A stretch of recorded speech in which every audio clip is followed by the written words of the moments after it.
welcome back. Today's guest is someone I've been real excited to talk to, someone that I have a lot of respect for, both for just as a business leader and also really their creative output is unbelievable. So Ryan, welcome to the show.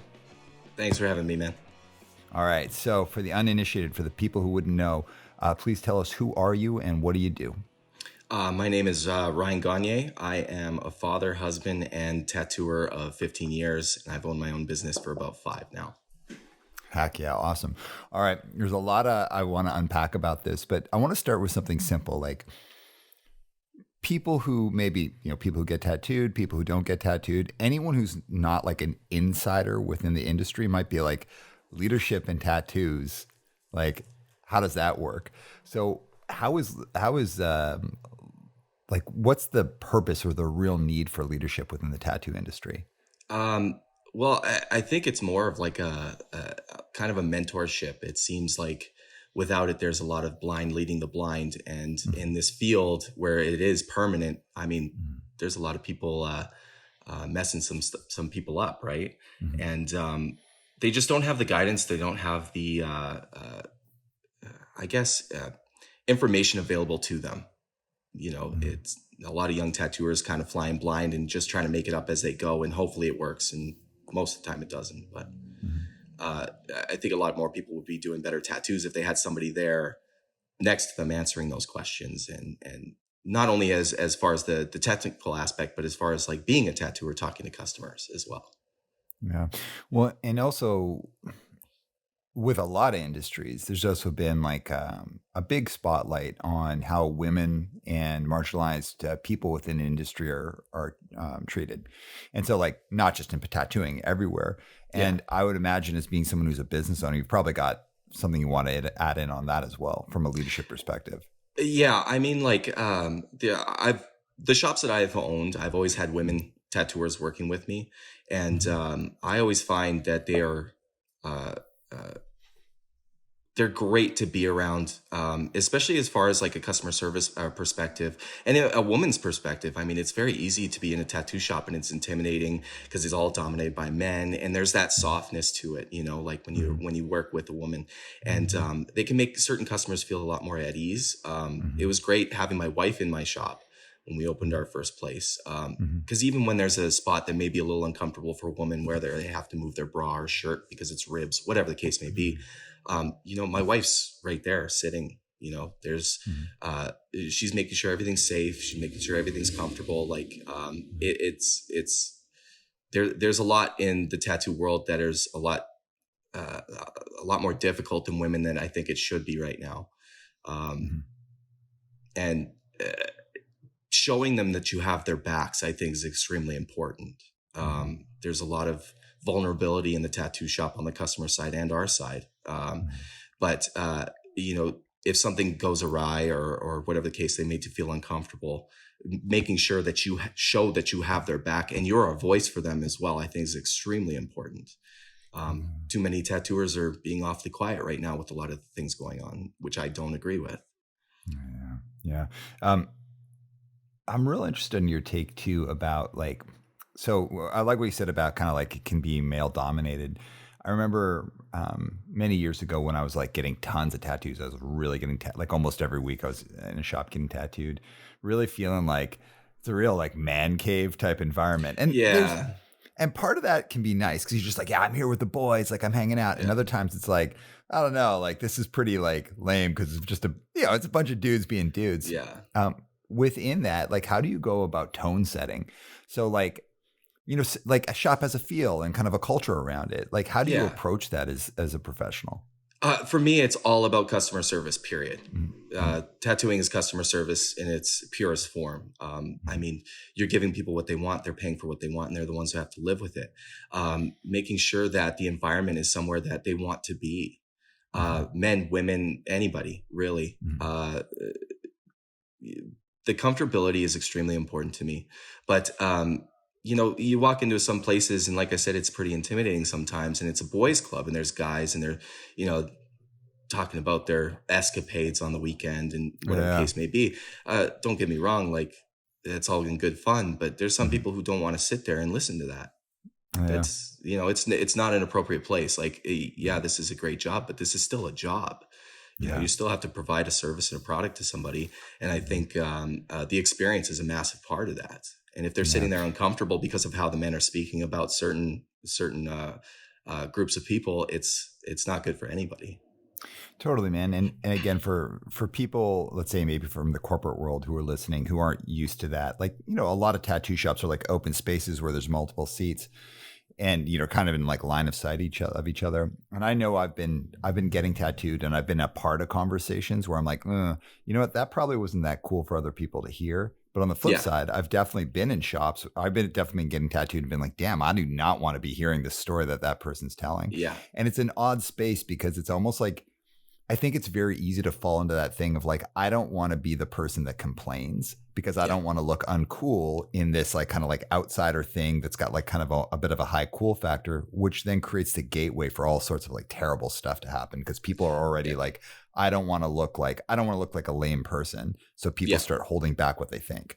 Yeah, absolutely. And the thing about the open concept tattoo shops is, I mean, something I've tried to focus on through the years is the experience of my customer. And it's a very one-on-one thing. And Mhm. while I can control what happens with them in an open space, you can't control what the tattooer next to you is going to say. And, Yeah. it could a lot of contention through my career has been through those aspects where it's like, I've done everything I can to give this person an amazing experience. But then this guy comes in and basically fucks it all up. And there's no way coming back from that because they're Right. not going to remember the effort that I put in. They're going to remember that awful conversation they didn't want to hear, or you don't know what's happened in their past of their life and whether people are being sensitive to it or not. And it's those cases that they're not, that it just ruins it for everybody.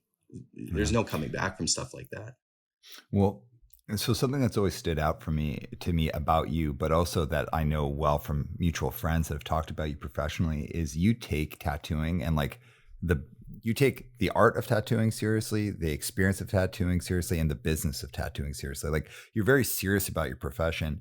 I find that interesting as there's been a lot of people I've met in the tattoo world who are kind of like little, like they're like quite adolescent about it. It's like a cash in hand business. They're buying Yeah. all sorts of extravagant things. They're party animals, and not all of them, but I've met enough tattoo artists that are kind of like they act like adolescents who are very Right. talented. Versus I've met very few who are just really serious business people, and you're one of those people I'd put in that like you're quite serious about it. Oh, Have you thank you. always been? Well, have you always been like that, or is that something you grew into? It's always been like that. Tattooing, I didn't seek out tattooing, it found me. And Mhm. it kind of was one of those moments of realization where it was, you know, this shit's forever. Like Mhm. I got to take this serious. I couldn't draw at the time. So it's like, okay, I got to sit down and figure out how to draw. Mhm. This isn't a joke. And, I've always kind of looked at it that way, whatever shop I was in at the time. There was one shop I was in where it was kind of a party shop and I was the only one painting and, working after hours and doing these things. Like it wasn't their priority, which is fine. But for me, nothing else mattered. Yeah. It was get better and try not to be lumped into this category of new tattooers, so to speak. There was a lot of bad talk about new tattooers and not a lot of positive thinking with them. And that was basically my entire motivation. Mhm. It was to take it serious because it seemed like newer tattooers weren't taken serious because they wanted to party and it was, it's this rock star lifestyle, just drawing people go to the bar and hang out. Yeah. But it's just not how it is. I take it extremely serious, whether it's every single person who comes into my shop and how it affects, my income at home with my family and how I can support them. Life's not a party all the time. you Mhm. know there's little grace periods like that. It's all good and fine, but at the end of the day, like, it's still your job. And are you proud of the work you put in that day when it comes down to it? And for 15 years, that's how I've looked at it, is I Oh want to yeah, be able to man. put my head on the pillow and feel proud of what I did. Oh yeah. So you said that it found you. So tell us about your like entry story into this becoming your career. Yeah, so I had no interest in tattooing whatsoever. It Right. wasn't even on my radar. I got my first tattoo when I was 18. After a night of partying, we all woke up and it's like, let's go to get tattooed. Called the first shop that would take walk-ins, and uh, there was no tattooing in my family. I was always interested in it, but not as a job. Um, And me and my wife, we've been together a really long time. We got together when we were kids, and Mhm. she basically got into a shop doing counter help. And she had mentioned I wanted to do something along the lines of, working in a tattoo shop. And she got me in. I did a few things here and there for a couple of years. And then just one day I got offered an apprenticeship. It was a quiet, slow day. We're sitting there, and the boss just looks at me and says, "Do you want to learn how to tattoo?" And I kind of thought about it for a second. Sure, why not? Like, what else am I going to do type thing. And that was it. It was kind of just feet right in. She wanted me to start tattooing customers right away. And it was gnarly at first, but took a long time to kind of figure it out. Well, yeah, I was going to say from there, from that starting point, from that first day, how long did it take for you to feel like, okay, actually, I know what I'm doing. I'm doing this well. I still don't feel like that. Yeah, no, it still feels like I'm pulling it out of my ass every day, but I'm definitely more confident with it. Like, there's not a single tattoo I look at the end of the day when I'm about to post it on the internet and Mhm. rip it apart and make myself feel bad about it. Like, oh, I could have Mhm. done this better. I could have done this better. But, realizing like this is the best I can do right now, it really helped me a lot. But it still doesn't feel like you know exactly what's going on. A little more Mhm. confidence, but it's different for every single design, every single Mhm. customer that comes in. Everything changes. Once you think you have it figured out, you get thrown a curveball, and it's like, oh shit, now what? Yeah. So But how long after that before you opened your own shop? so when I started learning how to tattoo there, she made me a promise to not open my own business for 10 years. Mhm. And once we left that shop, the shop didn't survive for very much longer after that.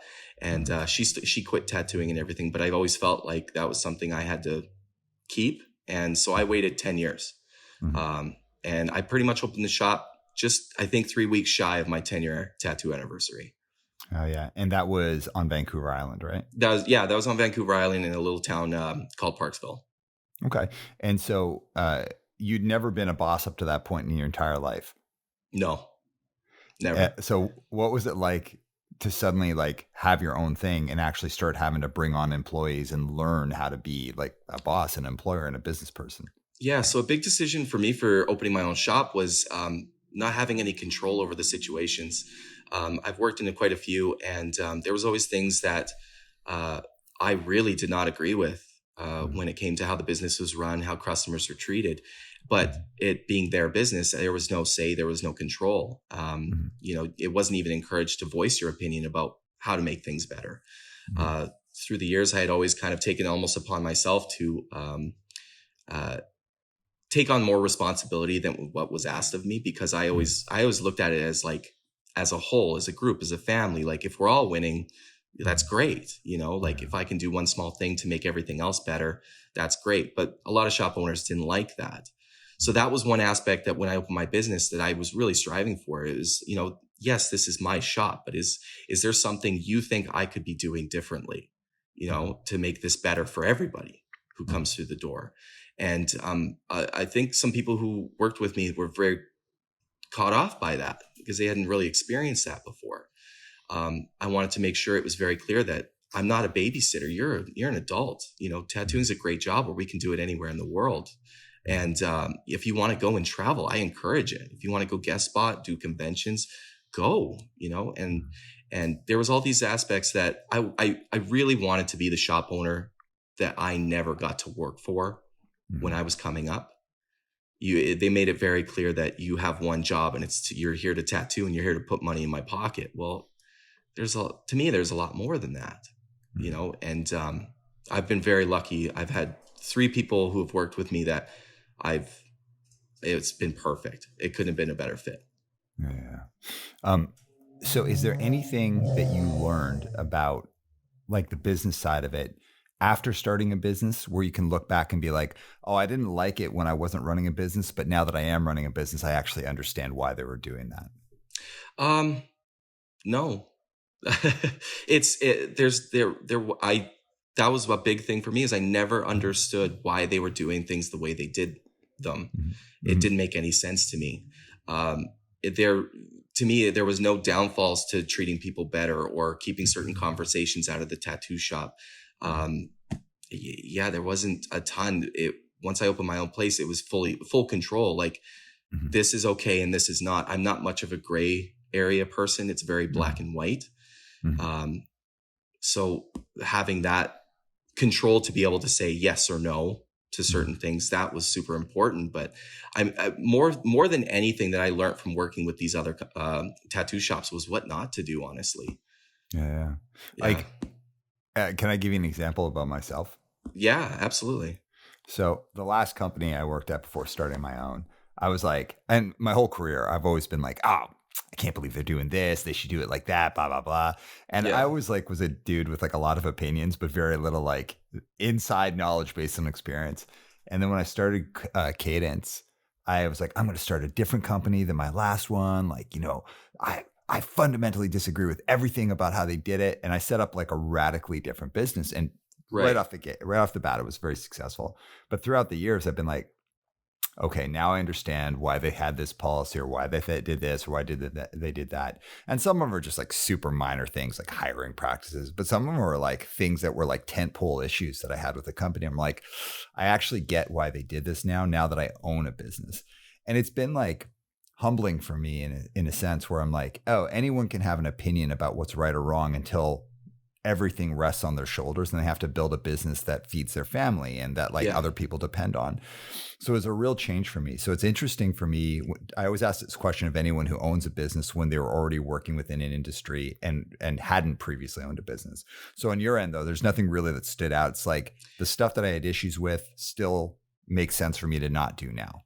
Absolutely. Like I would just go home upset because of certain things that happened. And it was like, the reason I was upset is this didn't need to happen.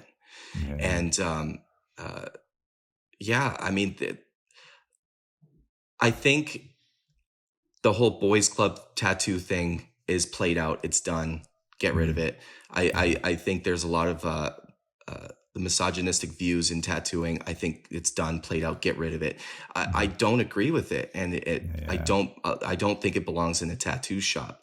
And from my experience working in a lot of shops, that's just what it was. I want to stay as far away from that stuff as possible. So there's not a whole lot I could see from these businesses that I saw. Okay, well, I can see why they did it that way, because the things that I would get upset about don't need to be that way.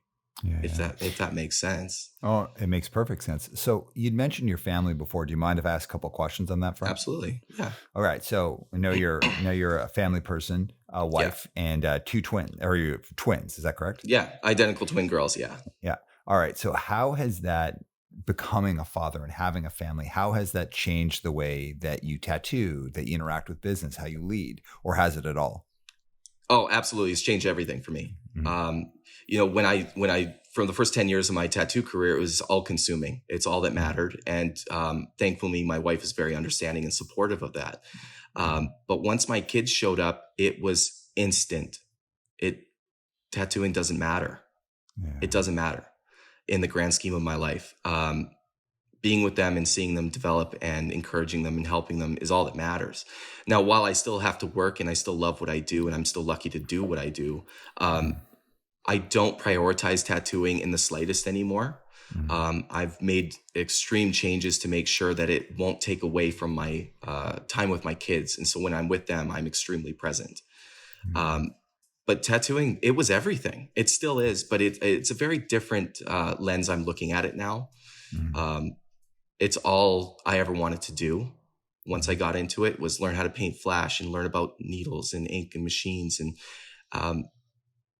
there's always going to be time for that. But the time with my kids, it seems, people always said before I had kids, oh, it goes by fast. I thought that was just some thing you say when you have kids and all of a sudden you're a parent, but it goes by fast, man. Too fast. So I'm trying to separate those two as much as possible so they don't take away from each other. Yeah. And again, so for me, having a business that I own people would be like, you can make your own schedule. You've got so much time. It's like, no, like I got to radically schedule everything. I have to bust my ass so Yeah. that I have free time. It's actually much harder. So how do you make space for family when you have such like a demanding professional life? So for me, it was being too available for customers all the time. Mhm. Um, they would email at midnight, and I'd see the phone light up and I'd just answer them right away, and stuff like that. But so what we've done recently is my wife has taken over my schedule and my emails. Mm. She has a lot of experience in retail management, and so she used to have like 60 to 80 employees under her. So doing my schedule is easy. She does it while she's hanging out with the kids. Yeah, yeah, yeah. But just that small thing of her taking over my emails has made such a huge difference because, Mhm. I'm not sitting on my phone when I'm with my kids. I'm present with them. Mhm. And staying within our shop hours as well, like, uh, you know, people emailing at midnight and sending a follow-up email at 9 a.m. because they haven't got a Mhm. response yet. That doesn't happen anymore, which is Yeah. nice. She's a lot more firm. I think I'm a little bit of a people pleaser. So Mhm. her taking over emails has been crucial in my time at home being really focused. Yeah. All right. Let's go back to the story though. So you had your first shop on the island. What was the shop called? Parksville Tattoo. Okay. Um, but then you moved to Calgary and you actually worked at someone else's shop for a while. One of my best friends, someone I grew up with, Scott at Eternal Image. So what was it like making that shift where you've gone from being the boss and you can really set the kind of culture that you want Yeah. into going and working in someone else's shop again? Yeah, so the move was initiated by one of my kids has some ongoing medical stuff, so it was just time to come back home to Calgary, Yeah. and because of what was going on, I knew it probably wasn't a good time to have my own shop again and just Mhm. focus on family while still needing to work. So I had talked to Scott about possibly working there with them, and one thing, I'm extremely honest. So me and Mhm. Scott sat down, and I told him like, look. Um, I'm going to have my own shop one day. I don't know how long I'm going to be around for. Mhm. I'd love to work with you in the interim and see what happens. And but I want to put this all out there so there's no questions, there's no confusion when the time comes, if the time comes. And Mhm. Scott's amazing. I mean, hands down, one of the best people I've ever worked for in a tattoo shop in my career. And he was very understanding, very supportive of it, and he made a space for me and allowed me to create my own schedule, and which was very, it was very hard for me going from a shop owner back to somewhat of a worker bee. Mhm. But he made that process very easy, and he was very understanding of it. And honestly, working with Scott was a dream come true.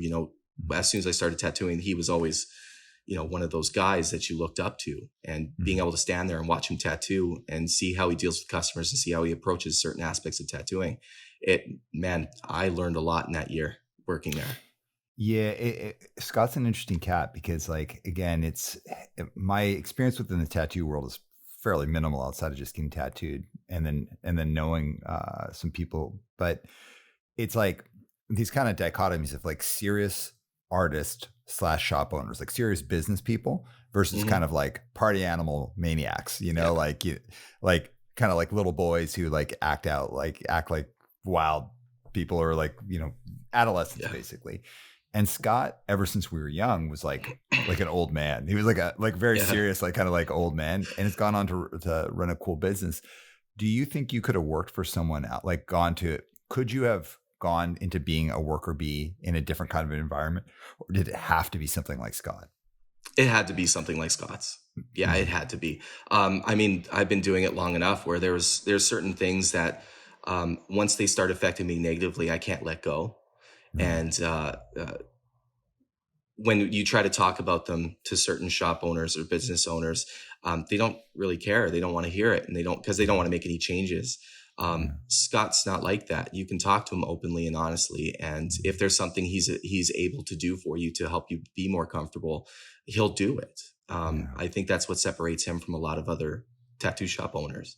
Yeah. With that being said, he also keeps family and business the same way as I do. So it was very easy to relate to Scott. I didn't know him super well before working with him.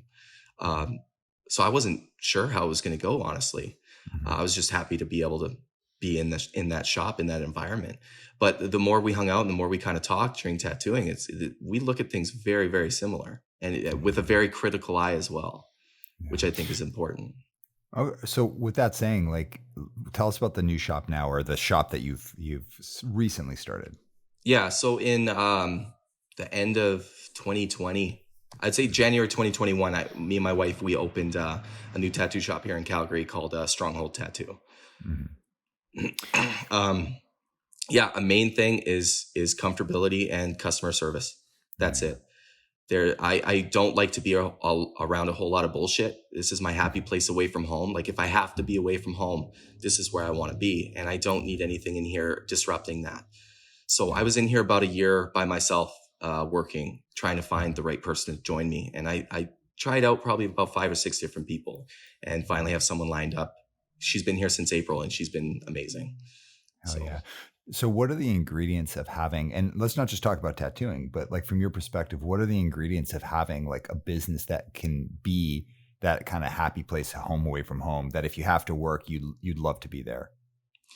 for me, it's the environment. Like, Mhm. the walls are filled with things I love. Mhm.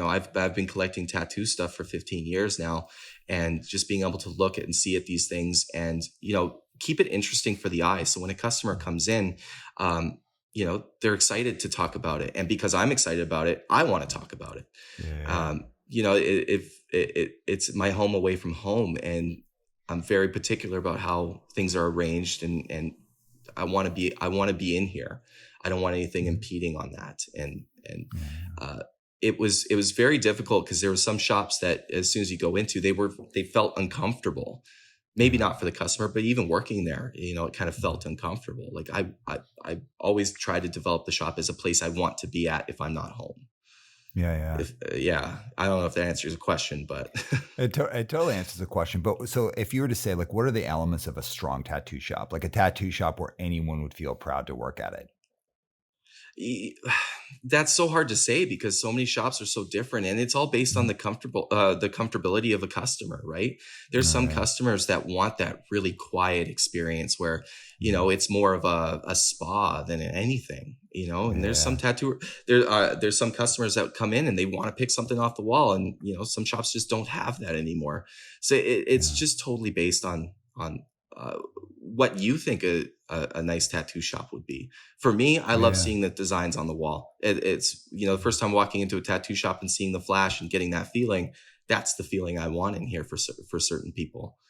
But Yeah. there's so many Well, different varieties, and so there's no right or wrong way to do a tattoo shop these days anymore. I don't think it's just mhm. all individual. Yeah. Um, so we talked earlier on about like the importance of mentorship, and there's something I wanted to bring up, and we can dip into it or not dip into it. Yeah. It's totally your call. You had mentioned in our lead up that you live with autism.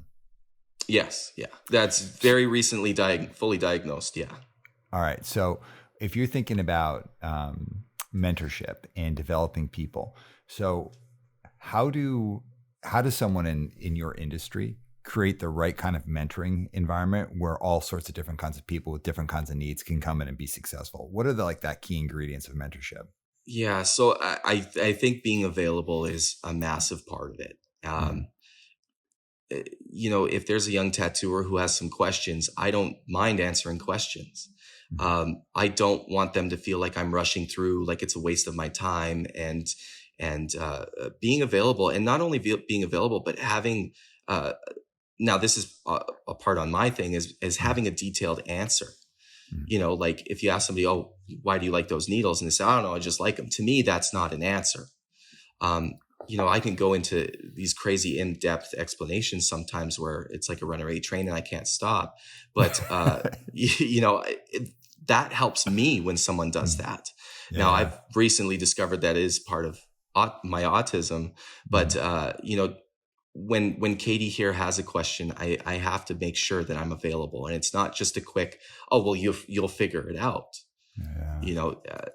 Availability is huge, and being very open with your information. There's a lot of gatekeeping in tattooing. A lot of Yeah. guys want to keep things close to the chest. And while, don't get me wrong, there's some information that you're not going to get right away. Mhm. You almost have to, so to speak, earn it. Mhm. But, simple things to make your life better. Like I've struggled through this. I figured it out. Maybe it will work for you. Maybe it won't, but at least you Yeah. have the information to use. Yeah. So like going to gatekeeping, like is mentorship something that's welcome in the tattoo world? Like are people psyched to have mentors and seek it out? Or is it kind of like frowned upon and weird? Like people feel like, nah, I just want to do my own thing. Yeah, it's weird. It's a very strange element of the tattoo world that I still don't fully understand. Where it's a lot of people they'll shit on new tattooers, or there's a new guy, and they'll talk a lot of smack about him, but then they'll have 5 or 6 apprentices within 5 or 6 years. I Mhm. think the mentorship for a lot of tattooers is more of an ego boost. Mhm. Uh, Honestly, I think they'll take on an apprentice because they want to feel special, and they want to I don't think they're using it as like a continuum. We're all just in between guys. Tattooing will continue long after we're done with it. But, I don't think they're looking at it as like, what are you leaving behind with that new person? Mhm. I think honestly, it's a big ego boost for people to just take on an apprenticeship and say, oh, I taught this guy how to tattoo. Yeah. I haven't taken on an apprentice myself yet. I don't think I've ever met the right person, but there's been little blips of helping younger tattooers here and there. Because I Yeah. remember when I was young and so nervous to ask some stupid little question and wondering if they're going to get pissed that you're trying to steal their tricks or whatever, Yeah. but and then you'll meet a guy who'll give you that tiniest bit of information, and it means the world, Yeah. and I don't think there's a whole lot of that going on anymore. I think there's a lot of stubborn old men, and I think there's a lot of bitter people. And instead of trying to help the younger generation, they just want to tell them to fuck off, so to speak. Yeah. Do you mind if I share a story Of about myself? course. Um, so when I was putting together the change record, I sent some tracks to a musician that I really look up to, and I said, "Hey, will you produce the record?" And they said no because I think it's like, they're not going to spend their time with my like rinky-dink hardcore record like all the way Yeah. out in Vancouver. But what they did do is they took notes on each track, and they sent me notes on each track, and like I'm leaving the person's name out intentionally, A, because I'm not like trying to drop the name in here, but B, Yeah. oh, so I don't want other people to start hassling them for the same thing. Yeah. But they Start gave me pulling like your stuff. totally, they gave me detailed notes. Like when I say detailed, just like a few lines on each track. And it was like getting like gold. Like I was like, I can't believe this person took that time. And maybe for them, it was like 10 minutes or 5 minutes, or maybe it was 15, whatever it was. But I literally took every single line, applied it to the record. It's a better record as a result of it. And it's like those little moments where like mentorship or helping other people develop doesn't have to be this crazy long process. It's just about your willingness to share your knowledge in a meaningful way with someone who is receptive and wants your help. Absolutely. Before I was too scared to ask questions. So Mm, what I would do is I'm extremely high detail focused person. So yeah. if I saw somebody have a little video on Instagram, I would analyze that video. Maybe there's something that's in that video that could change everything for me, whether it's a Mm, machine or a certain type of red or whatever the case may be. mm, These days, it doesn't seem like a lot of people are searching for that information. They just want the answer. yeah. So I think there's a lot of value in a little bit holding a little bit back and not giving everything. Mhm. But man, if you give somebody a tiny little piece of information, you can see it in their eyes how much they appreciate it. Yeah. Holding back everything is just not helpful. Totally. And also like I want to capture that idea that you hit on. It's like being afraid to ask questions. Like when I sent that email to the dude who was asking to like to produce the record, I had was like sweating. And it's like Oh I yeah. email like CEOs of like multi-million dollar companies all day. And I'm like, I'm Yeah. sending this dude this email and I'm like, excuse me, will you please produce my record? I'm like Yeah. hot and like getting weird. Oh But yeah. like you gotta have the willingness to ask questions. The worst thing someone's going to say is no. Like you got to ask questions Yeah. because if they say yes or give you a little bit of that thing, it could change your world. Yeah, like a taste could change everything. Yeah. Uh, when I was coming up, there was a tattooer down in the States, and he was painting more flash than anybody I had been looking at, and he was Mm, just crushing it. And he in his posts, in his captions, he would say certain details, and it's like, okay, and so this is what I need to do for mine. If mm, this is the look I want, and so I take those little tips that he'd accidentally leave, and for a couple years I was blowing all this money on all these supplies, trying to figure out the right thing to do and the right way to do it, so to speak. And it got to a point where I finally got the courage, and I sent him a message and just said, hey man, like, I really want to do this the right way. Like, if you see anything in my work, I didn't ask him how to do it. I said, if you can see anything in my work that I should change, let me know. I'm a big boy, I can handle it. And he sent me, I wasn't expecting, he sent me this massive list of everything from the board and paper to paint on, to the brushes, to the how to tape it, how to cover it, all these things, which blew my mind. Like, thank you so much for sharing that information. But what I had found out was, through me looking at all these detailed little, I guess like little breadcrumbs he was leaving, I was already doing everything. So it was really nice that he was able to share that information. And it was really nice that I also discovered it for myself almost at the same time. Yeah. But there's certain tattooers that when you get that information from, it changes everything for you. Like just that little hint to make your life a little easier, whether it helps you or not. Just getting that information, it shouldn't be that hard. Mm. Yeah. And I love what you're saying about paying that level of attention. So like when I think of leadership and I think of like, business stuff, people get hired into roles for like, oh, I'm an engineer, like this person's like an expert engineer, or I'm a therapist, or I'm whatever it is, Right. But very rarely are people hired in kind of like mid-level jobs just based on their leadership, maybe like senior level jobs. And it's not even that they're a good leader. It's just that the business unit or what they were leading was successful. It's like, there's no like leadership, like test basically. Right. I'm always real interested in people who are like detail oriented about, they lead themselves. Like they go out and learn things on their own. And they're like really like curious, and they're really focused on it. Cause to me, that's like someone who can value like self-starters, but also someone who's like willing to share their knowledge. And that willing to share your knowledge is because you had to fight for it so hard. You got to like dig it up yourself, and you want other people to have it. Yeah. I mean, it just shouldn't be that hard. It's like being a parent, like whether if you didn't have the greatest childhood and you become a parent and your goal is, well, I'm not going to make the same mistakes, Mm-hmm. And it's the same thing with these young tattooers. Like, yes, there is some information you should earn and seek out for yourself. And the pride you'll get from that is unmatched, that you figured that out, but it doesn't have to be that hard. It never made any sense to me keeping everything a secret, and it blows my mind that that's still a thing. Yeah. So you'd mentioned earlier, like the diagnosis of autism is relatively new for you. So what led you to go and seek that out? So when we were in our first tattoo shop, it was me and my wife, and I had brought in somebody to work with me. We worked previously before, so he knew how I was and how I did things. And I had been running a little late to get supplies for the shop, and I ended up coming into the shop. And the moment I walked in, I looked at my wife and said, "Did you change the mop soap?" She's like, "There's no way you could know that." But for me, it's everything is a high detail that I focus on. And I noticed how the floor felt. It felt different that day. And so we're kind of joking around, and she had made a joke after my coworker had said, like, "I don't understand how you notice this stuff." And she made what I thought was a joke at the time. Turns out it wasn't a joke. She said, "Well, it's because he's on the spectrum." So my wife is known for a long time.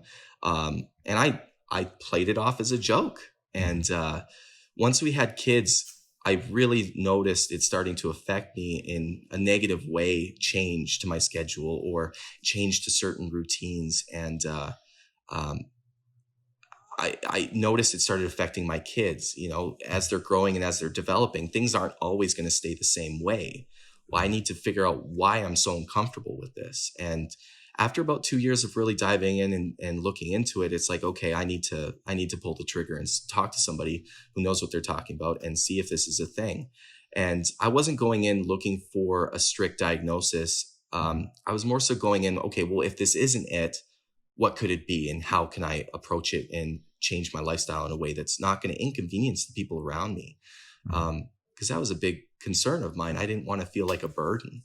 And so once I finally spoke to somebody, it was confirmed, fully diagnosed autistic. And I've been trying to learn how that applies to my business and my family, especially, and how I need to approach things.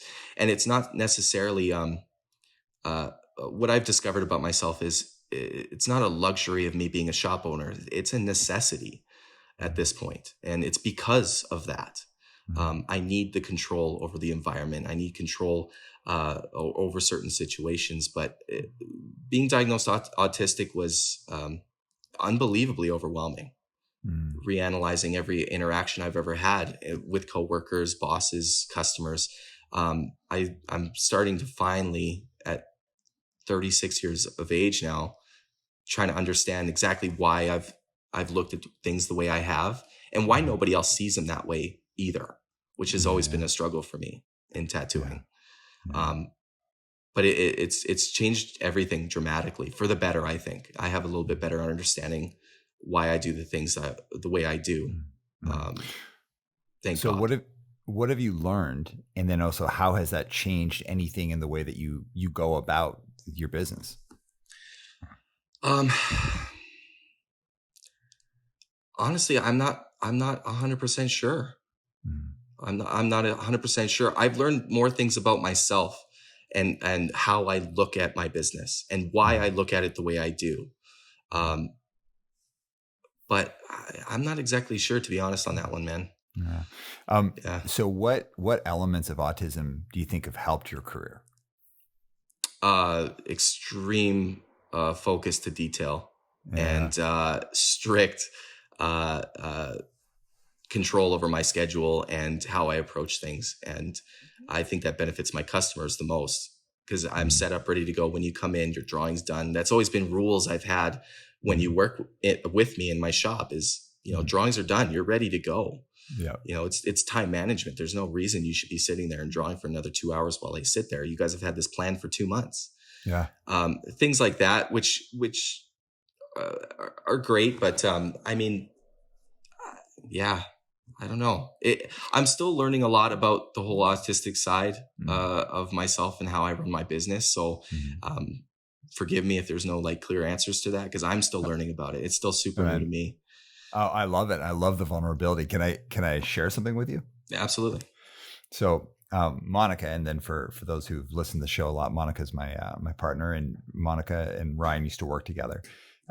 When we were early relationship, Monica would be like, Ryan is the most professional tattoo artist I've ever known in my life. Like, he has everything done on time. His drawings are done on time. He meets people. He's like super good with clients. They come in, he's totally focused, gets the job done. They're done. It's just like, requires no management at all. You just have to play the role that a shop person would play in this space, to like make sure he's got his supplies and everything. And I remember coming in and getting tattooed at Eternal Image and kind of watching your process, because I'm in a chair, I got nothing to do but like bleed and like feel a lot of pain. So I'm like trying to distract myself. I'm observing. And I remember this, like, your level of focus was like insane. You were doing this really cool tattoo on someone's back, tiger tattoo on someone's back. And you were blazing through it, but unbelievable precision and super, super focused, while also like really managing to keep the person comfortable. And like, they were doing a pretty painful tattoo. Yeah. Your approach definitely stood out to me. And what I had thought at the time, before we had ever had this conversation about living with autism, I just thought, oh, that guy's just like 100% in it as a complete focused pro. Like, he takes what he does ultra seriously.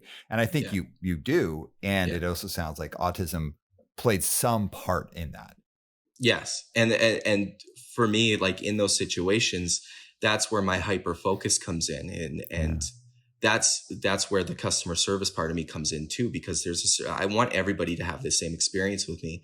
And, it was something I worked on for a very long time, that instead of sitting there really quiet while doing their tattoo, you may come across as somebody who's aggressive or kind of an asshole if you don't want to talk to the customer, so I've made a very conscious effort of like making sure to check in and, are you doing okay? Do you need any breaks? Do you need a stretch? You need to use the bathroom, anything like that. But it's all part of the job. I'm there to do a job. They're paying me for a job. Tattoos, a lot of people think tattoos are very expensive.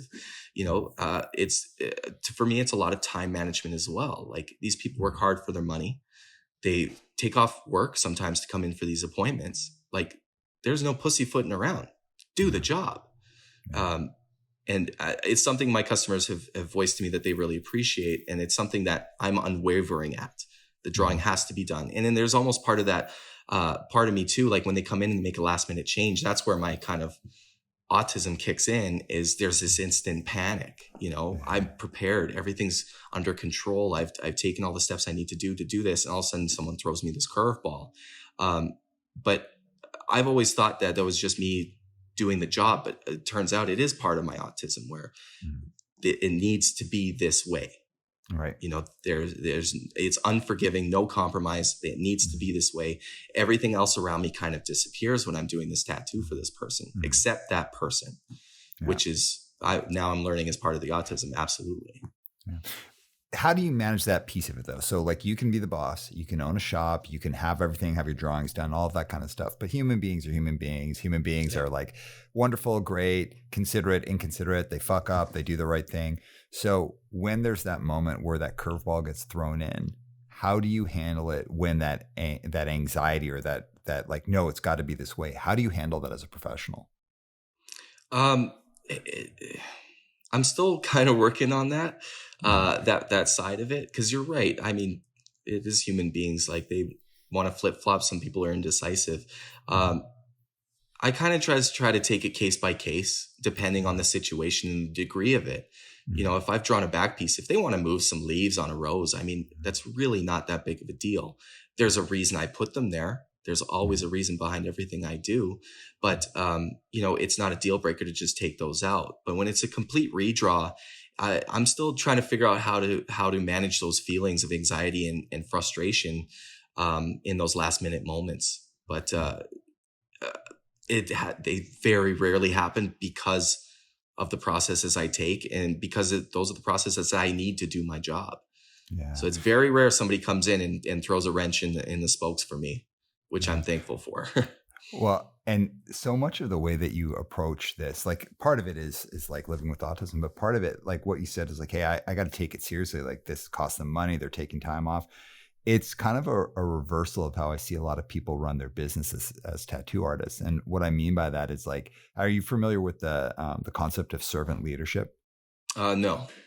So it's the idea that like someone could be the CEO, but they're like, oh, no. I am here to make you successful. So I am here to serve the people. Although I'm the CEO, I'm here to serve. It's an inverted relationship. I'm here to serve everyone else. Right. And it's like, it gets talked about a lot. Like, oh, we believe in servant leadership. And it's like, then it's just like typical like hierarchy, bullshit. But conceptually, I like it. When you're talking about it, it sounds like kind of a servant leadership model. And what I mean by that is like, dude, I can't even tell you the amount of times I've gone in to get tattooed and the drawing's not done. And like someone wants to get lunch and it's like, it's that thing. And it's always, I've tend to get tattooed by people I'm friends with. So I'm kind of, I laugh about it. It's no big deal. Right. And not Scott, by the way, Scott, not you, but there's an inherent power that's involved with being a tattoo artist. Like you have tons of power. You have a very specialized thing that you're doing, especially if you're good and you're sought after. It's like a cool environment. So people don't want to look like a loser or a lame. Like I don't want to be the complainer. You have a ton of power wrapped around you. And instead what you're saying is, no, I want to make this as efficient, effective, as good experience. To me, it's a servant leadership model that you're applying. Yeah, I mean, absolutely. A lot of tattooers, it feels like when they're speaking to a customer, they're always speaking from a perspective of like they're doing them a favor, you know? And the way I look at it is, fuck, I'm lucky that anybody wants to get tattooed by me. Yeah. I mean, I'm in a city with hundreds and hundreds of amazing tattooers, and they could have the pick of the litter, and the fact that they chose me to do it, and that's how I can support my family, it means everything to me. So, and not only that, but the fact that they have a good experience and then they want to come back, or that they tell their friends about, even if someone can lay down an amazing tattoo, that experience is what people talk about. I mean, most people don't know what a good tattoo is. Let's be honest. They're looking for an experience. And it's one of those things where I think as long as you're treating the customer well, you're putting it more so about them than yourselves. There's a lot of tattooers that are so worried about being an artist. I only do my designs. Well, they're the ones who have to live with it for the rest of their lives. Like, why don't they get a say? Why don't they have a voice in this? Why are you drowning them out? I don't agree with it. Yeah. So, because this is like a pretty sharp contrast, I'm going to tell you a story about getting tattooed at a convention, if you don't mind. Yeah. Yeah. Okay. So I was in California, and for a total other reason, and there was a tattoo convention where someone that I'm very good friends with was tattooing, and I had an unfinished piece that they were doing, and I was like, oh crap, hey, I hit them up. I'm like, yo, can I come get tattooed? They're like, yeah, for sure. So we go in, and I'm getting this back piece done, and it's this big Rock of Ages back piece, and this shit hurts. It Oh yeah. hurts. It's Oh horrible. yeah. Oh And yeah. and there's a ton of people there, and you're in a convention setting. So I've got like no shirt off in front of hundreds of people, and like people are looking and they're commenting. Fine. It's by nature not the kind of environment I want to get tattooed in. But the person that I was getting tattooed by, we don't live in the same city. It was just like crossover. We happen to be there. I'm gonna get it done. I'll never forget this, and I always bust my friend's butt about this. It's like I'm getting tattooed, and another tattoo artist comes over and is looking at the tattoo, and is like, and no joke, this is actually the conversation was like, so I'm getting tattooed, and the other guy goes, wow, that's such an unassuming tattoo, man. It's really unassuming. And the guy who's tattooing me stops and is like, wow, thanks, man. I really appreciate that. And they just start chit chatting. I'm just there bleeding. Like I'm in total pain. And I'm like, God, like, come on. But I'm not saying anything. And they're just chit chatting back and forth. And, after like maybe 5 minutes, he's like, and I mean, literally 5 minutes, he's like, Yeah. all right, man, I'm going to get back to tattooing. And then he just starts tattooing again and then stops. He's like, really unassuming. Wow, thanks so much, man. And finally I sit up. I'm like, yo, I like get back to this. Start tattooing me right now. Yeah. So years later, like legitimate years later, I'm telling him this story, and he's like, I did not do that. I'm like, you totally did that, man. And I'm like, I want to know, did you do it because I'm your friend? We've known each other forever. Were you just caught up in the moment? Or were you just like kind of like that tattoo culture? Like, like almost like the person you're tattooing is like, just, they're like furniture. They're just a piece of meat. Yeah. Yeah. And he's like, I want to say it's because you're my friend that I was that I disregarded you that much, but I don't know, man. I got to think about it. And the whole thing is like, man, everyone who gets tattooed loves getting tattooed. Like we love like the culture, but I think we could say that like the tattoo artist has a ton of power from like how it looks, what your experience is. And you have just such a different approach. And I find it like really refreshing, but it also seems like there has been a sea change going on in the industry that is much more customer focused. Do you think that's because it's like, it's because it's so much more competitive now? Or is it because people actually are just taking that side of it more seriously? I think with the development of like social media and stuff, there's no hiding behind a bad experience anymore. Like if you're going to be an asshole to customers, people are going to find out. Right. And I think customers, well, don't get me wrong. Like this isn't McDonald's. This isn't have it your way in 30 seconds or less. They're a lot more open to saying what they want. And I don't think it's in every situation. I think they're advocating for themselves a little bit more now because they see the options that there are. I always tell my customers, like, if you're uncomfortable in a shop within, 5 minutes, walk out, including mine. Like, if you don't feel we're vibing good, get out, go somewhere else, I don't know about the customer service shift. I don't really visit a whole lot of tattoo shops anymore, but it seems that tattooers, thank God, are starting to take it a little bit more seriously when it comes to regards of what the customer actually wants out of this. Whether it be their tattoo design or their experience. It seems like it's a slow train that's moving, I think, but I think it's going in the right direction. So around social media, it sounds like you've seen a benefit of that being a part of the whole culture now, because it's like undeniably like most tattoo artists at this point are like putting stuff online. So how have you found interacting with that? Well, it's completely changed my look of tattoo shops entirely. Back in the day, it used to be like when you saw a nice tattoo, you'd ask them, oh, where'd you get that? It was never who did it. It was where did you get it? In growing up in Calgary, there was always 3 shops always that people said. And it didn't matter who did it. It mattered where you got it from. So there was this like group, if you worked at this shop, you were one of those guys, you were going to stay busy. You're doing the right thing if you got hired there. With the development of social media, it seemed like it was more focused on the individual tattooer. Mm-hmm. So, it wasn't shop pages. There are shop pages, but they don't have nearly the following or interaction that an individual artist from that shop would have based Yeah. on popularity or the skill of their work. But I quickly realized, like, okay, tattoo shops, they don't need, like, tattoo shops need tattooers, but Mhm. tattooers don't need the tattoo shops anymore.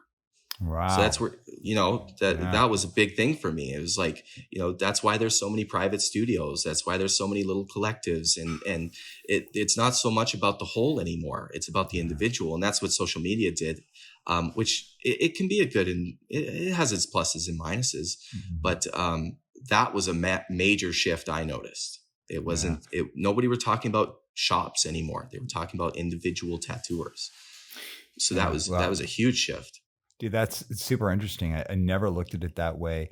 I'm like, there's a contact point that I'd make on that is that when all of the music platforms started coming in, like iTunes, Spotify, all of that kind of stuff, there hit a point where bands realized, like, we don't actually need record labels anymore. Yeah. And there used to be, kind of like you were saying, there were these like iconic record labels. Like, hey, if you're on this record label, that means you're at least someone I need to take seriously. I at least need Yeah. to check it out. And then it became like totally decentralized, where like everyone was just putting out their own music. And now it's actually started to be a shift again, where labels are actually starting to become important, like really important, because labels have stopped acting like record labels and almost more Mhm. like marketing and promotion companies, like, Right. or distro companies. Like, they've changed their business model. Do you think there's going to be a road past, like a path back to shops being super important, like labels are starting to become important again? I think there's going to have to be a lot of work done on the shop owner's part for that to happen. Mhm. I think shop owners are starting to realize, like, what they're doing is it's not a good environment, and people would rather just go off and do a private studio. Mhm.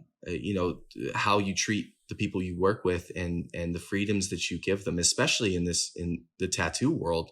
Like I said, we can do this anywhere. Like, feeling like you're chained to a shop is not okay.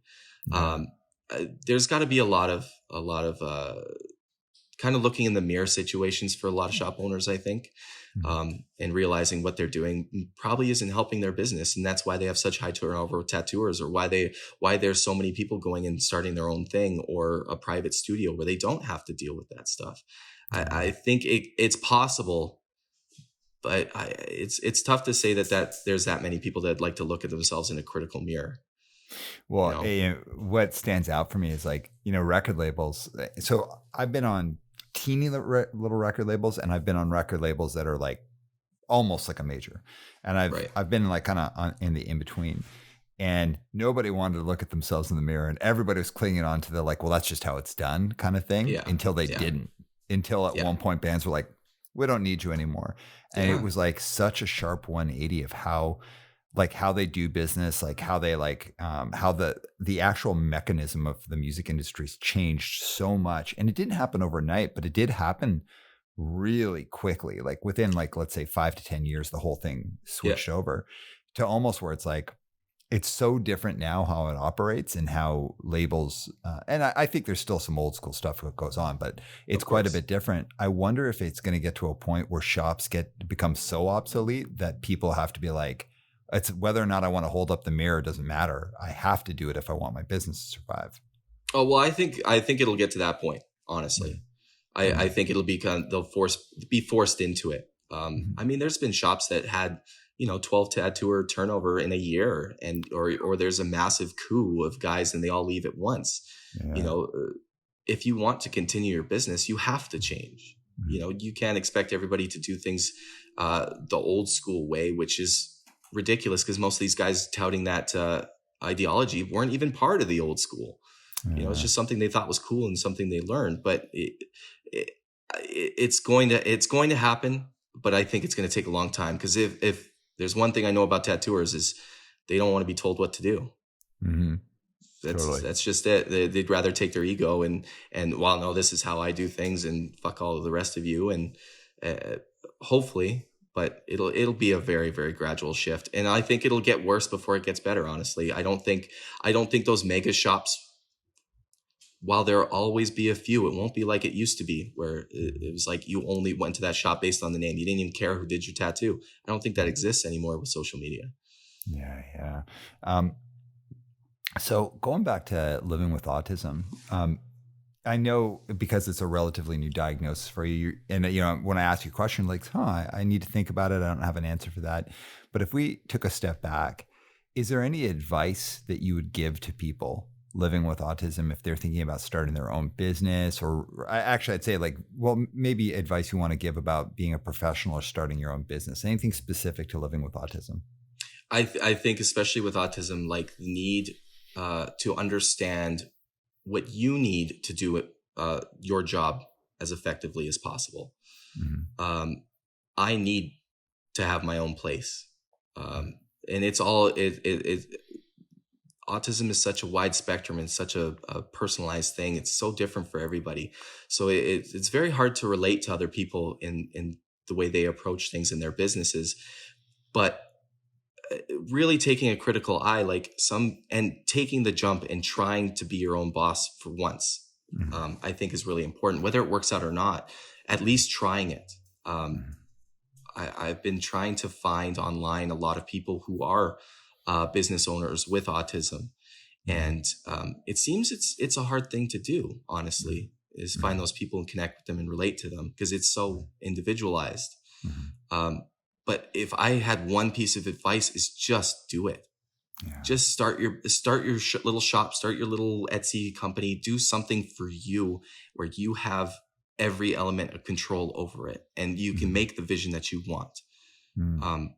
That's, man, I mean, outside of that, even if it doesn't work out, at least you did it. And you can find out why it didn't work out. You can hyper analyze all these little tiny details and see why it worked, what didn't, and what you need to do in the future. But for me, it was very obvious that I have to own my own business. I have to be my own boss. Yeah. There's just no way around it anymore. Sitting and working for somebody else, it doesn't work for me. It's even great people. There's certain things like whether I don't disagree how they run their business, but even in the micro situations, like you're ordering stuff from this supply company when you could be saving money by buying it from this place or putting in, an extra half hour of work and cutting things up instead of they come pre-cut for you. Like, why? To me, that wouldn't make any sense, spending the extra money to do something like that. So for me, having control over those elements is super, super important. And I've learned that's because of my autism. Yeah. But take the jump, just fucking do it. Be your own boss. Like if it works, great. If it doesn't, whatever, but at least you'll know what you need to proceed to be successful in the future when it comes to your autism, because it's so different for everybody. And I'd add into that, and certainly I don't live with autism, but I would suggest for anyone who has any needs, like any kind of special needs, to know how to do your job. It's know what you need to do, but then communicate that clearly and effectively to people. Yes. Working with other people, whether it's just two people working together or like you're working in a huge company, I have found that if people are super clear in they really have truly done the work to figure out what they need to be successful. Like, hey, this is what I need to do a good job. And then they also clearly communicate that. Most people are willing to play ball to at least give it a shot, but absolutely. You can't just know what you need. You have to share it with people. Yes. So especially with me, when I, like Katie, our new girl that we brought on, she started with me back in April. Like I said, we had I think we had 2 meetings where we sat down, and I always like to make it very clear. This is how I like to run my shop. This is how I like things done. Some things there's no compromise. Some things are flexible. I'm not sure what they are. We'll get to it when we get to it. But I made sure to be extremely honest and lay out exactly how I do things. And I told her, like, I don't need you to give me an answer right now. In fact, I want you to sit with the decision and think about it and make sure it's the right thing for you. Because once you come here, this is how we do things. And she really appreciated that, that blatant honesty. And it's something I continue to do. Like, there's a lot of growing pains when you bring somebody into your business, especially when you've been by yourself for a little over a year. Those growing pains are expected, but once I discover them, it's very important for me to voice them right away, Yeah. whether I think it's important or not. Mhm. It's letting it sit and stew isn't healthy. It's not a good environment either. And I Yeah. made sure to tell her that applies to you as well. If there's something that you would like me to do differently, if there's something you want the shop to do as a whole to do differently that would help you do a better job, just say it. You're not going to hurt my feelings. Right. I think a lot of people, when they work for somebody, they don't want to say their honest opinion, whether they're happy or unhappy, honestly. Yeah, but So that, you, oh, go ahead. no, that was an extremely crucial part of Mhm. all of my two shops that I've had was honesty. It doesn't matter. Don't worry about feelings. Just say it, get it out there, and then we can approach it from a different kind of angle, Yeah, but the approach that you're talking about, and I know this is true about you. The approach that you're talking about is something a lot of people will say. Like, very few people are going to be like, "Hey, listen, if you have an opinion, you want something different, don't tell me because I'm going to have a huge, like, passive aggressive meltdown about it, and it's not going to Yeah. go good. So just sit on it." Most people are Yeah. going to be like, "Oh, be honest," but it's interesting because for me, being both a therapist and then also being a business coach and then also a business owner, a lot of people want to feel that they're the kind of boss that can say that. And a Yeah. lot of people, once it's feedback they're comfortable with, they can play in that ballpark. But as soon as Yeah. it's that one thing that like, that makes me uncomfortable, they shut down the conversation. And I see Yeah. this all the time. So for me, it's like, it's better that people don't say it if they can't do it. And then only say it if you can walk it, basically. Like, Yes. And don't that's, talk. that is a huge problem I've had with tattooing in general. With my experience was there's a lot of people that talk a big game. Yeah. And, when it comes down to action, there's a lot of silence, there's all you can hear is crickets. Mhm. But I think standing behind your word and meaning what you say, coming from a kind and helpful place has massive impact, Yeah. impact. And, with my girl with Katie, who's been here, there's a couple little things, like I'm learning tons from her Yeah. because she's being honest with me. And, Yeah. I didn't really look at it like that. And that helps me. Like, I don't want to sit in an echo chamber where everyone thinks I'm the best boss and this is the right way to do it. Like, maybe there are better ways to do things. Mhm. I can be a little strict when it comes to my one-on-one with customers. Like, this is how I approach the tattoo. But outside of that, like, honesty from all ends, I just think is beneficial. I think burying it deep down, it doesn't help anybody. Well, what I find like super funny about this is like, I have a client that I work with who is like, said something recently that this is going to sound bizarre of how proud I was of them. Basically, the CEO said to one of their reports is, "Hey, listen, I'm super direct. I ruffle feathers. Sometimes I say things that sound mean. Sometimes I say things that are mean. This is just who I am. I move really, really fast. I cut people off. I do these things. And it's not because I'm trying to hurt anyone's feelings. And I'm working on it, but I'm only going to be able to change so much. So if you want to work with me, you got to work with me knowing that not every opinion I want to hear, not every idea I want to explore. I want to focus on these things, and you need to figure out my rhythm." Now, when they said that, it might sound strange that I was proud of them.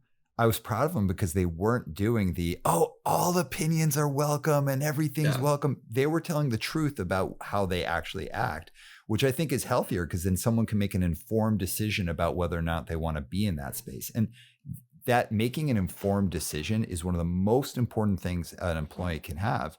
Is if your boss is actually open, cool, then you can make an informed decision. If your boss isn't open, cool, you can make an informed decision. That's like, leaders should be honest about how they actually are rather than trying to paint this rosy picture of how they wish people would perceive them. Yeah. I was guilty of that for a long time. I'm very open and honest, almost too direct of how I say things. And I've had to learn how to dial that back a little bit with people. But for me, that's the way I grow, is honesty, and for me, there's no other way. I don't learn from pussyfooting around or sugarcoating it for everybody. You're telling everybody, "Oh, you're so amazing" all the time. there's always room for improvement, and I need to be around people who view it the same way. Right. Everyone I've had, whether it's a drawing critique or I think you should have tried this differently, like everyone looks at that criticism equally as it's not, we're trying to help, not hinder, right? Yeah. I'm not coming over to tell you suck to make you feel bad. I'm genuinely coming from a place of wanting to help. And I wouldn't want somebody doing that with me. So it's not something I've been able to do with other people, like kind of sugarcoat things. But it's extremely important to me that I would never ask or do of other people what I wouldn't do myself first. Yeah. Unbelievably important. So you mentioned a few times the kind of like non-negotiables about how you run your shop. So what are some of the non-negotiables for you? Non-negotiables are you're ready and you're set up when they walk in the door.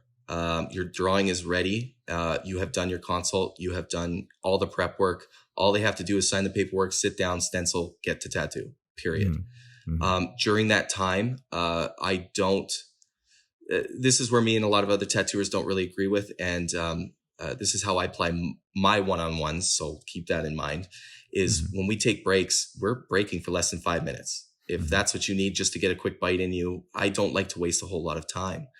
I don't agree in stopping to have a 45-minute lunch. I've been in that situation, and when you come back from the break, that tattoo fucking hurts from sitting there and getting back into it. It's the worst. So it's just not, I don't do that. I don't eat during the day when I'm working. I don't eat a single thing while I'm working because it takes away time from the tattoo, from tattooing that customer.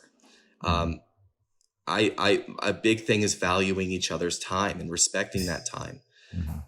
They're, like I said, they take days off work to come in. Sometimes they'll book a flight and travel in and pay for a hotel for a small tattoo.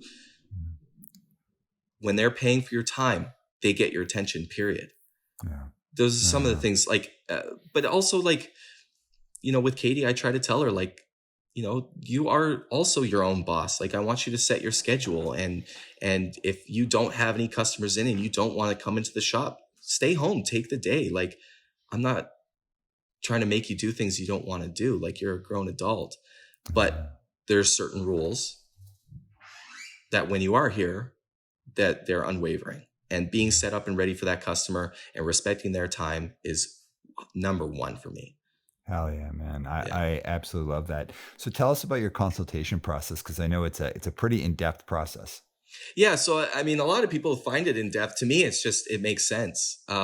When I talk to people, so I've cut down doing consults every single day because it takes away. I found when I was booking consults, it was always at the end of my day, and it came close to like me missing bed and bath time with my girls at home. So we've condensed it where I take a day off. Every Thursday during the week, I have consultations with people, and they're scheduled time. So there's no other tattooing happening. There's no other distractions. Nobody else is here. It's one-on-one.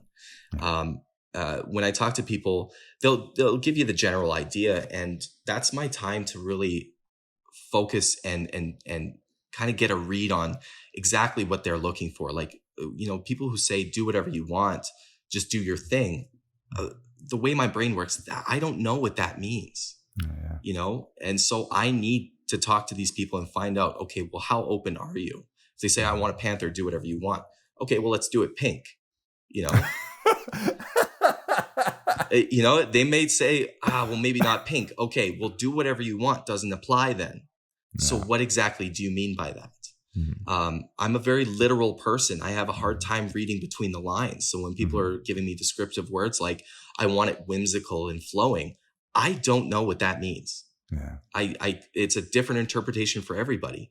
So instead of having that panic when I'm doing the drawing and trying to interpret the conversation, that's all been done in the consultation. I don't have any questions. The customer shouldn't have any questions. Like, I wonder what he's going to do with my drawing. I am very clear what I'm going to do with it. I'll make suggestions. You either take them or you don't. That's great. You won't show up to have your tattoo have anything in it we did not talk about. That is extremely important to me. I don't want to last minute surprise somebody with something and feel like I pressured them into doing something they maybe didn't want to do. So that consultation period is extremely important for me to understand what they're wanting and to do my job properly and efficiently. If I'm going to bang out a drawing, I don't want to sit there and have to email them 30 times asking, well, is this okay if I do this? Is this okay if I do this? Uh, that's just not efficient for me at all. I want Yeah. to be able to sit down at a drawing with confidence. I know what this person wants and I can give that to them. Yeah. Um, so let's go back to family life a little bit.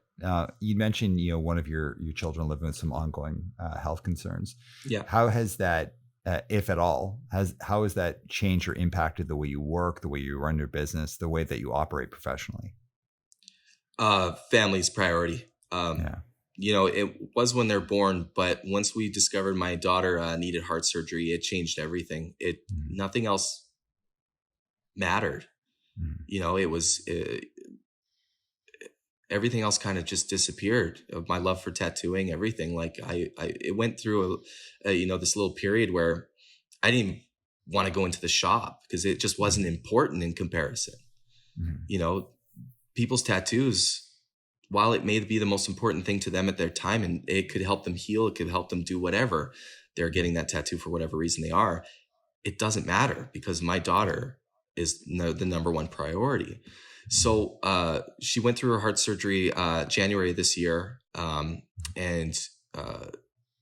we get a little bit of a break for a while. But even now, like, yeah, I don't know, that time's precious, man. Like when I'm with mm. them, nothing else matters. It Yeah. just doesn't matter. So uh, I've made a conscious effort that when I'm with them, the phone goes down.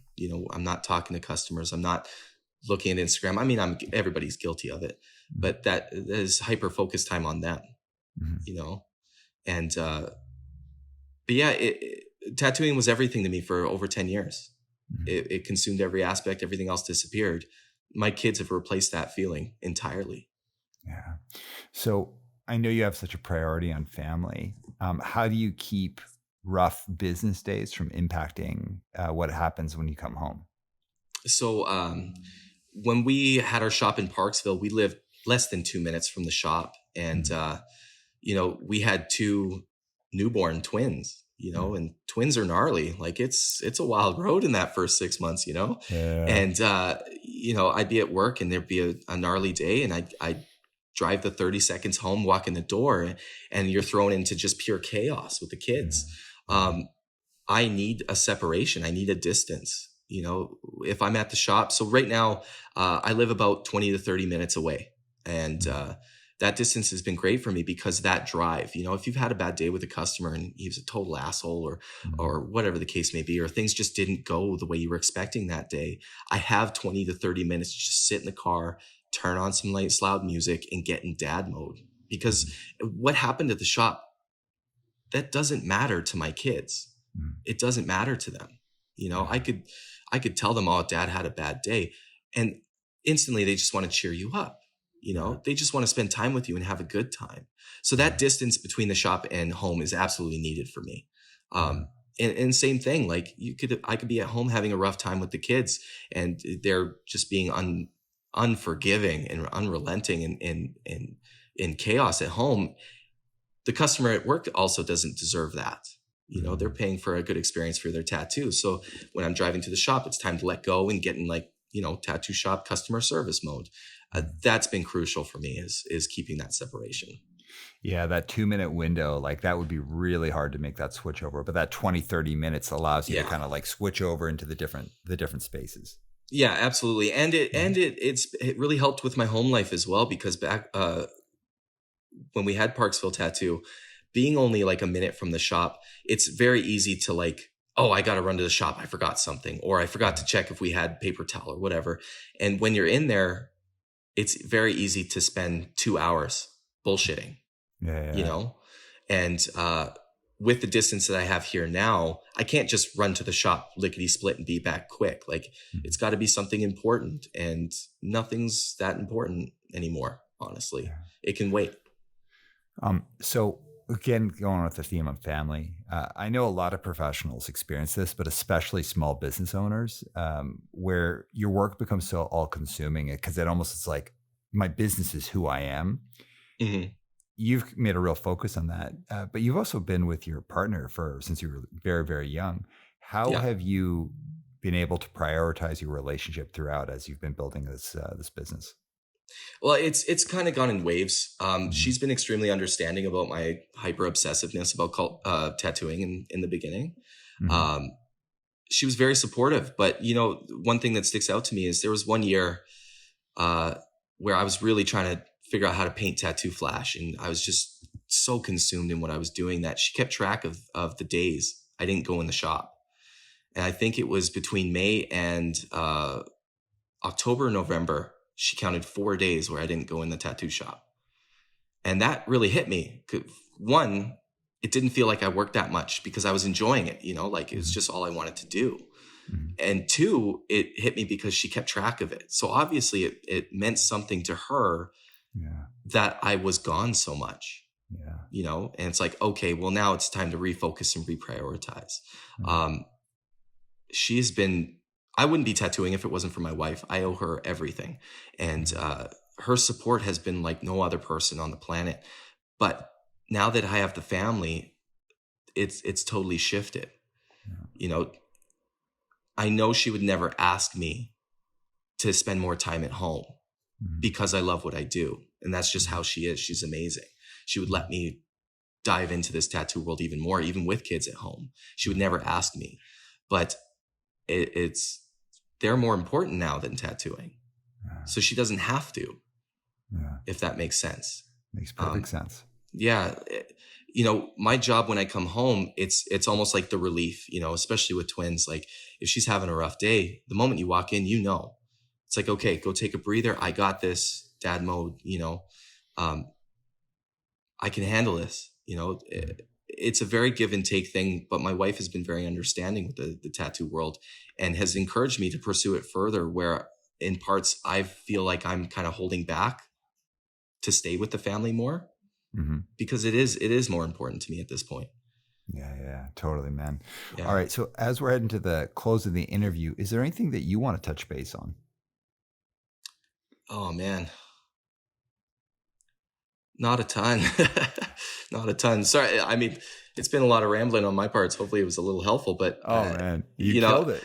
You uh, killed it, you man. know, one big thing that I'm really hoping changing in tattooing is people voicing and standing up for what they believe in, regardless of what Yeah. that is. It seems like a lot of people are too scared to speak up, and with the events of 2020, with a lot of tattooers being called out, um, it seems like people are still scared to voice their opinions and be vocal about it. And I'm hoping that'll change.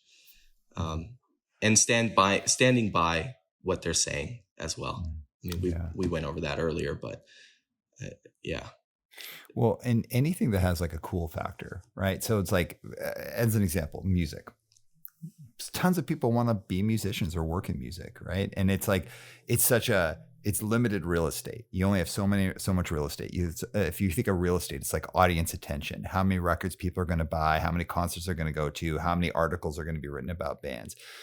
It's not limitless. It's actually quite limited per year, yeah, like how much space people have. And like people eke out these little spaces, whether it's in tattooing or music or whatever artistic thing or whatever cool thing that people are a part of.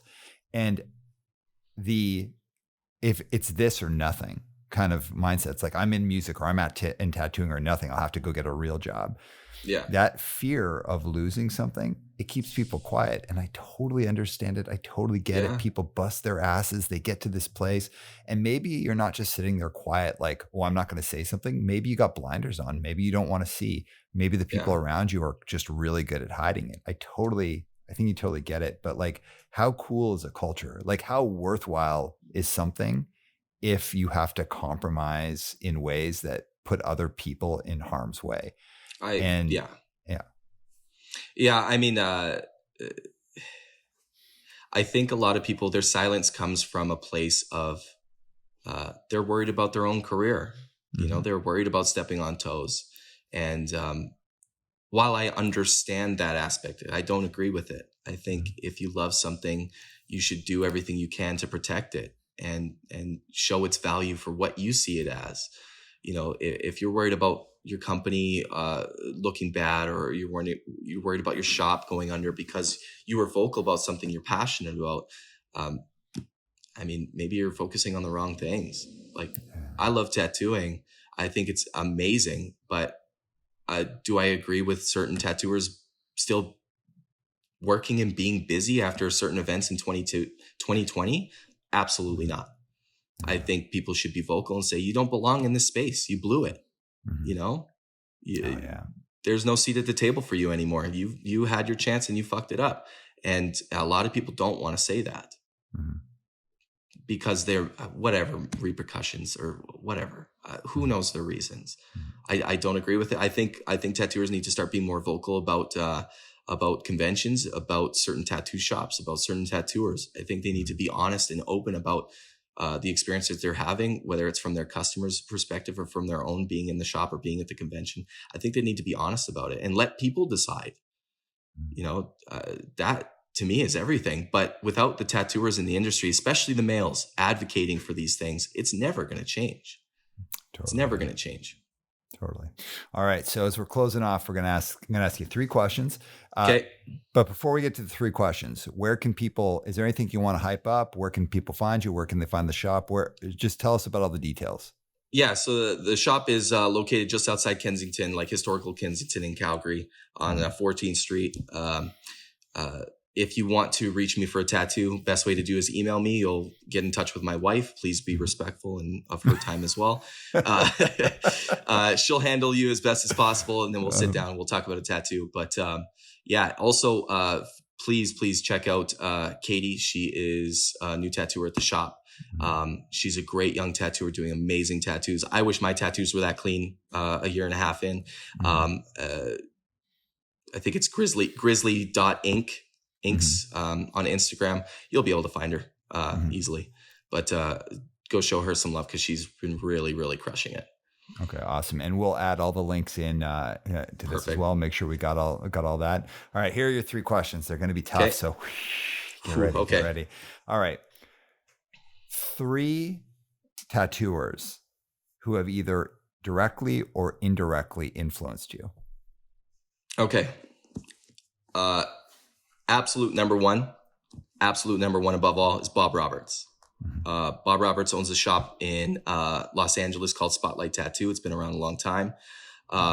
He has recently passed, and I was lucky enough to be able to go down there and work with them, enjoy some time with him at his house.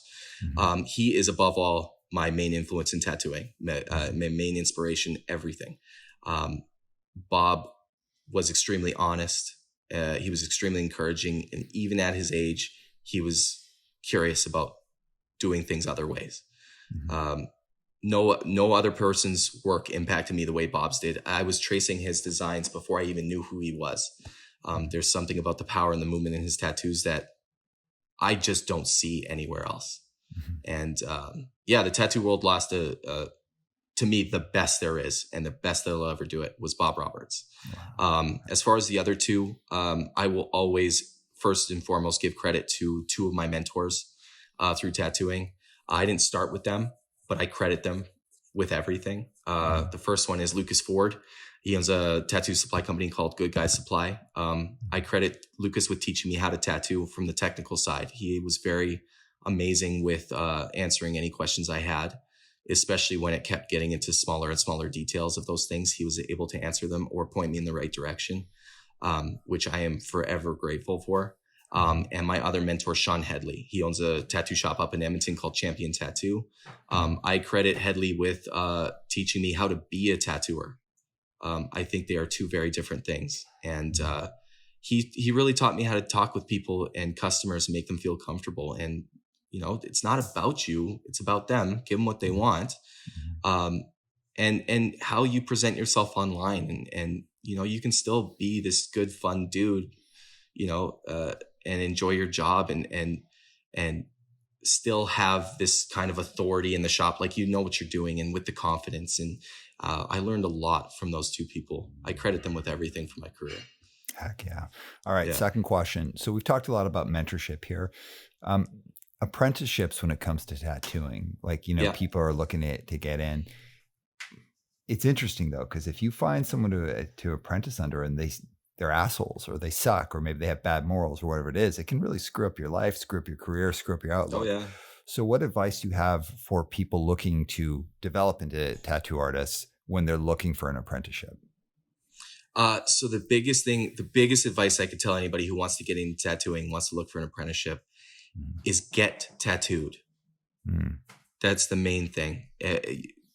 It's very unlikely somebody's going to give you the gift of tattooing and the craft of tattooing if you've never spent money in their business or supported them in any way, Mm. or recognizable.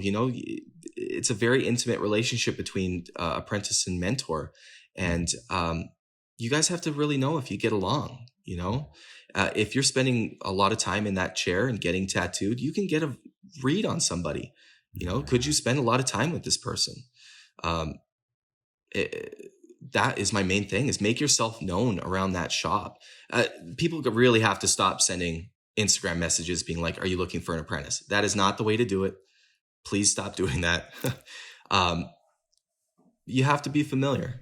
Be inside, get in the shop, spend some money, support their business. Mm. They might say no, but they're not going to give it to a stranger. Mm. Not only that, draw way more than you think you have to. The bar is set so high right now. There's tattooers that have been tattooing 6 months that blow me out of the water. And, if you want to get into it, you have to show that you can bring some value to it as well. Draw. That is the main thing for new apprentices or anybody looking into it. And, take your portfolio, take your book to the person you would like to learn from and ask them to critique you.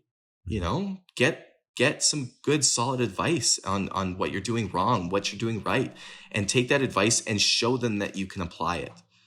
That you didn't just waste their time and they just, wasted their breath on you. Take that information and do something with it. Bring it back in a month. Show them what you did. Ask for another critique. You really have to become familiar. I don't think this whole, it doesn't matter who I apprentice as long as I charge them 10 grand, you can apprentice. I don't agree with it. It's a very intimate thing, the one-on-one aspect of that tattoo world. And there's a lot of people who are doing it right, but there's a lot of people who are doing it wrong. But the person who are walking in looking for that apprenticeship, don't even ask when you're still a stranger. Yeah. Become familiar. All right. Final question. From your perspective, someone who's been in the game for a while and also has a lot of runway to keep going, what's the most important element of being able to work in this industry successfully for a long time and keep a good name? Oh, realize that it has very little to do with you. Mm-hmm. You're not special. If COVID showed me anything, we are expendable. The world could, snap of a finger, disappear every tattooer, and it wouldn't make a difference. We're very lucky to do what we're doing. Just let your ego go. It's not about you. You're not the one who has to wear the tattoo. Put the customer first. Make sure that they know what they're getting into. Do your job and give them well-informed information so they can make a well-informed decision. And the rest is up to them. But as long as you do that, anyone could have a long career in tattooing.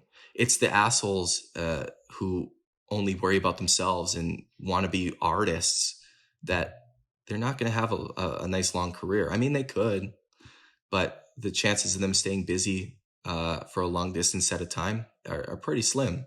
Your customers are everything.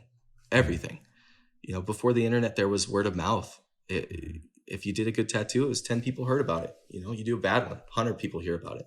Yeah. It's just how it works. So treat the customer as best as possible. Treat them how you want to be treated.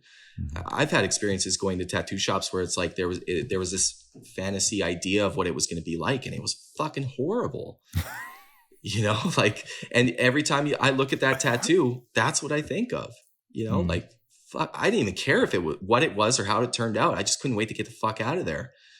It's not about you. Just put the customer first. Let them get what they want and walk out the door happy. Put a smile on their face. That's the only thing you should be focusing on. All the rest of it is absolute bullshit. All the clicks, groups, sponsorships, conventions, invites, none of it matters. It's the one-on-one with the customer. Focus on the micro, and eventually you'll have the macro, period. Hell yeah, man. Awesome. Well, Ryan, this has been an incredible conversation. Thanks so much for your time. Anything you want to say before we close off? Just thank you very much for having me, man. Yeah, yeah. You totally rule. So hello from Monica, and we'll be in Calgary in the summer. So I hope to see you soon. Everyone else is Absolutely. seeing the outro, and Spencer, drop the beat. One step